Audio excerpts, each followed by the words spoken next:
ਅਸੀਂ ਬਹੁਤ ਗਰੀਬ ਹੈਗੇ। ਇੱਕ ਮੇਰੀ ਬੱਚੀ ਤੇ ਕਿਰਾਏ ਤੇ ਅਸੀਂ ਰਹਿ ਰਹੇ। ਬੇਟਾ ਮੇਰੇ ਪਾਸ ਕੋਈ ਵੀ ਨਹੀਂ ਹੈ। ਬੰਦਾ ਮੇਰਾ ਕਦੀ ਲੱਗ ਜਾਂਦੀ ਹੈ, ਕਦੀ ਨਹੀਂ ਲੱਗਦੀ। तर मेरा कोई भी नहीं है। एक मेरा बंदा है, वही कमाने वाला है। तो कभी मजदूरी लग जाती है, कभी नहीं लगती। आप भी बीमार है गए, मैं भी बीमार हैगी, मेरी बच्ची भी बीमार है। बच्ची मेरी का वजन बढ़ता जाता है। मैं डॉक्टर को चेक कराया, डॉक्टर कह रहे इहदा मसला है थैलियां पानी दियां, लेडीज़ में मसला भी है। इहदे नाल डॉक्टर ने दवाइयां लिख के दित्तियां भी इहदे नाल जे थैलियां दियां खत्म हो जांदियां तो ठीक है, जे ना तो फिर ऑपरेशन होएगा।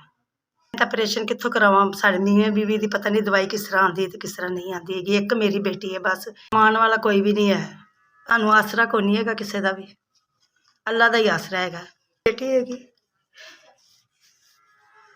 अपनी धी का इलाज कराने तो बैठी हुई, कोई पैसा हो तो इलाज कराइए असीं इहदा। मेहरबानी है तुहाडी।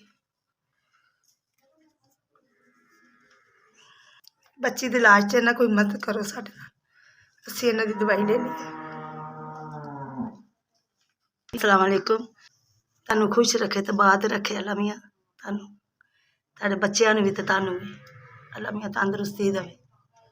5000 रुपया घल्लिआ साडी मदद कीती, अल्लाह मियां तुहानू तंदरुस्ती देवे। अल्लाह तुहानू हज करावे, अल्लाह मियां तुहानू ज़ियारत करावे। साडी मदद कीती, अल्लाह मियां तुहानू तंदरुस्ती देवे। अल्लाह मियां तुहानू खुश रखे, बात रखे। अल्लाह मियां तुहानू खुश, मालिक तुहानू सुखी रखे ते बात रखे, कदी कोई दुख तकलीफ ना आवे। मालिक तुहानू तरक्कियां कामयाबियां देवे। साडे गरीबां दी मदद कीती ते अल्लाह मियां तुहानू खुश रखे।